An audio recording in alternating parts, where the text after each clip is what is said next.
Eu acho que é importante a gente falar também sobre um pouquinho, quando eu falei lá da Eco 92, da Rio 92, que foi o grande encontro, se nós pensarmos no desenvolvimento das Nações Unidas, focadas para a sustentabilidade, a gente vai ver também um reflexo disso na sociedade.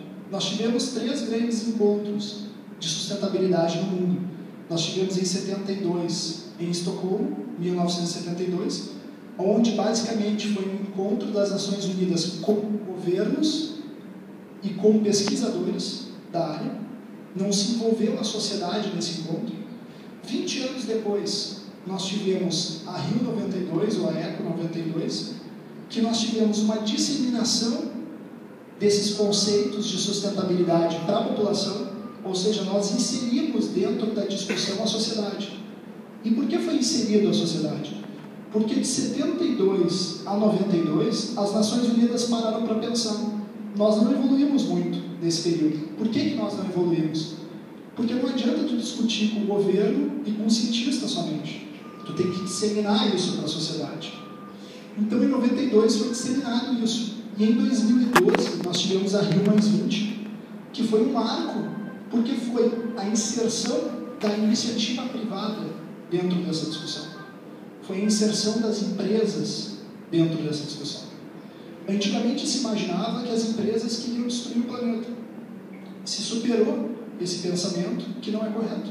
Se superou esse pensamento e se percebeu que as empresas têm que estar inseridas dentro desse contexto para que a gente consiga alcançar resultados diferenciados, para a gente consiga efetivamente modificar isso. Eu vou estar falando um pouquinho sobre cada uma dessas ações e o que nós desenvolvemos de prática na Quinta da Estância para atingir cada um desses tripés. Gestão social. O que nós realizamos? Nós temos um subsídio, que são valores abaixo dos custos da fazenda, para possibilitar com que escolas públicas visitem a Quinta da Estância em determinados períodos do ano. Minha mãe dava aula em escolas públicas, então ela sabe dessa dificuldade que os alunos têm em conseguir fundos, conseguir dinheiro, conseguir plata para conseguir desenvolver atividades de turismo pedagógico focado em escolas. Então, a gente tem esses benefícios, esse subsídio que já beneficiou mais de 25 mil alunos. Recepção de estudantes carentes, nós temos gratuidade, ou seja, alunos que não pagam nada, são 2 mil alunos por ano que nós recebemos dentro da Quinta da Estância para desenvolver atividades sociais. Atividades direcionadas para grupos portadores de necessidades especiais, grupos de deficientes. Nós temos na fazenda atendimento para grupos de cadeirantes, para grupos de autistas, para grupos com síndrome de Down, atendimento específico. No Brasil, nós temos uma língua que se chama Libras, que é a Linguagem Brasileira de Sinais, para os deficientes auditivos. Para quem não consegue escutar, nós temos uma língua que ela é utilizada com as mãos e nós temos monitores específicos em atendimento em Libras. No Brasil, na realidade, nós temos 3 línguas oficiais. No Brasil, nós temos o português, nós temos o Guarani, que é indígena, e nós temos a Libras, que é a Linguagem Brasileira de Sinais, que é específica para os deficientes auditivos. E nós temos os monitores capacitados nessa técnica para transmitir esse conhecimento para aqueles alunos. É a mesma coisa do que imagina nós formarmos um grupo para realizar uma visita técnica na China, aqui no Uruguai. E eles colocarem uma pessoa da China para falar espanhol conosco. É a mesma coisa, tu vai te sentir acolhido, tu vai sentir que aquelas pessoas se preocupam. Então essa é a diferença, nós temos monitores especializados para atender esse tipo de deficiência também. Então são vários tipos de grupos com esse tipo de necessidade.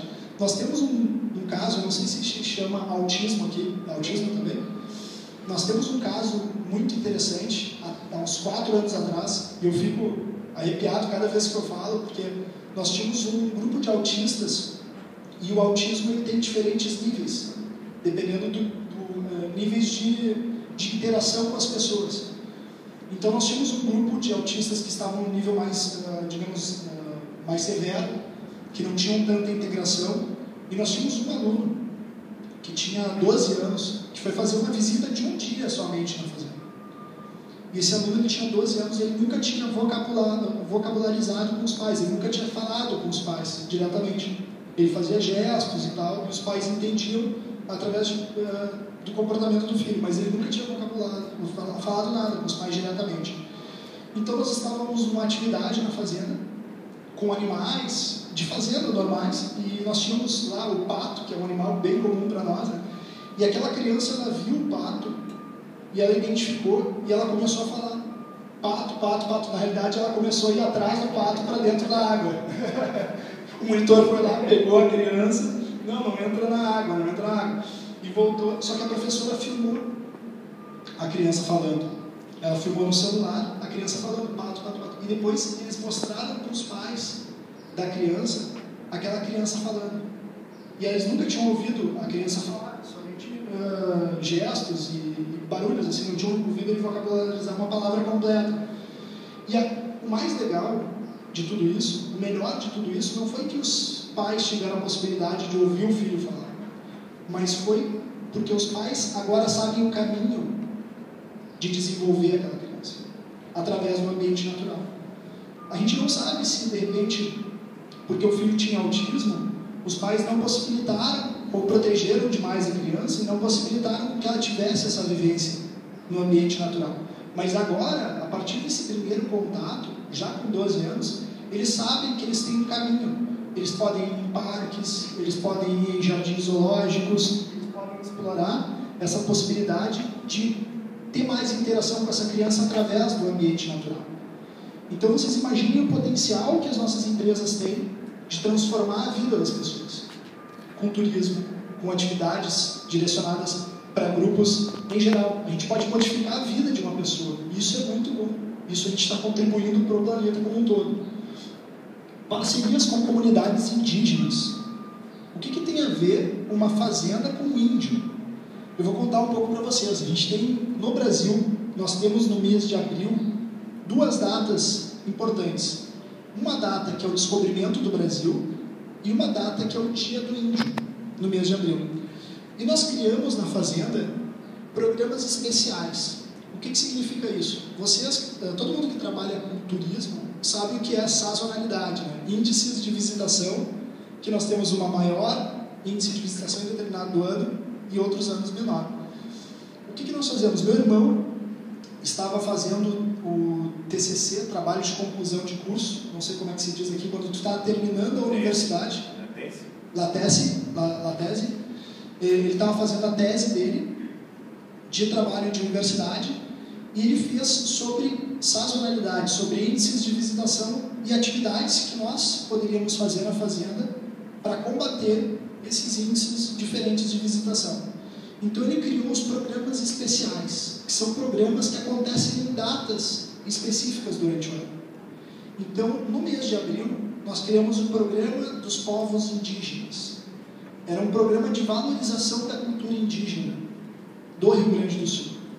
Então nós fizemos uma parceria com a universidade, que tinha os arqueólogos, onde a gente fez um sítio arqueológico, modelo, onde as crianças colocam a mão na massa, vão lá, procuram os itens, descobrem como as pessoas faziam, como é que nós sabemos como era a vida dos índios no Rio Grande do Sul, se eles não deixaram nada escrito. Então, para as crianças entenderem isso, os arqueólogos explicam tudo isso. Nós tínhamos 3 culturas indígenas gaúchas no Rio Grande do Sul, que eram os guaranis, os caigães e os charrus. Eram 3 culturas distintas, diferentes, que existiam, e nós explicamos sobre cada uma dessas culturas. E nós fizemos uma parceria com as comunidades indígenas de Viamão, da nossa cidade. Por que nós fizemos isso? Nós percebemos que as turmas de escolas, no Dia do Índio, elas realizavam algumas atividades relativas ao índio, mas eram atividades muito estereotipadas. Não sei se fala assim aqui em espanhol também, eram muito estereotipadas. Botavam um cucar na cabeça, Dia do Índio.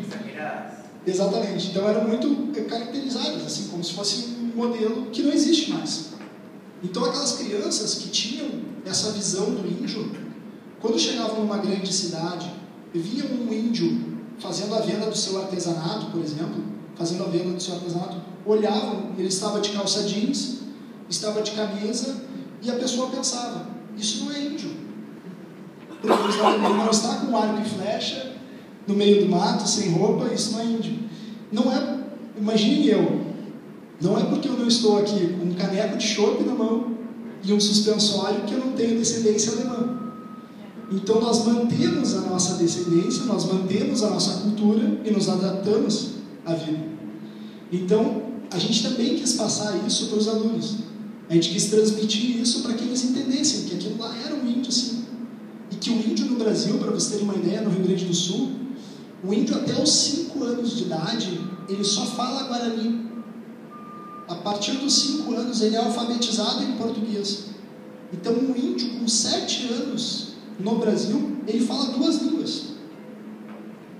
Então a gente às vezes, e 2 línguas oficiais do país. Então isso é importante também para ver a capacidade de aprendizado desse povo. Então a gente fez uma parceria com essas comunidades indígenas, reestruturamos grupos musicais que eles tinham, para que a gente pudesse fazer as apresentações de música indígena, porque o índio ele passa uma boa parte da sua cultura para as outras gerações através da música, através do canto. E essa aldeia, ela estava sem um grupo musical estruturado, estava com uma estima muito baixa, estavam muito à margem da sociedade. E nós conseguimos levantá-los de novo, levantar a autoestima deles, aumentar o fluxo de visitação na fazenda também. Nesse período do ano, nós reduzimos os valores da fazenda para as pessoas trazerem doações para os índios também. Alimentos, roupas, eles trazem também para os índios. Então tudo isso foi um trabalho de parceria, que a gente desenvolve desde 1998. Nós já arrecadamos mais de 40 toneladas de alimento para essas aldeias. Hoje esse grupo, ele tem 3 grupos musicais estruturados. Eles têm 2 CDs gravados da aldeia. E eles conseguiram, buscando no governo brasileiro uma verba para a realização de um livro autobibliográfico contando toda a história da aldeia, e lançaram esse livro com um DVD dos grupos musicais. Então vocês imaginem a mudança nessa aldeia, nesse grupo indígena, e os 27.000 alunos, 27.000 estudantes que já vivenciaram isso, têm outros olhos hoje para a cultura indígena. Eles veem de uma outra forma. Educação ambiental para mais de 1 milhão de visitantes. Desde 1992 até hoje, nós já recebemos nesse período mais de 1 milhão de visitantes na Quinta da Estância. E nós desenvolvemos atividades de educação ambiental para todos esses visitantes.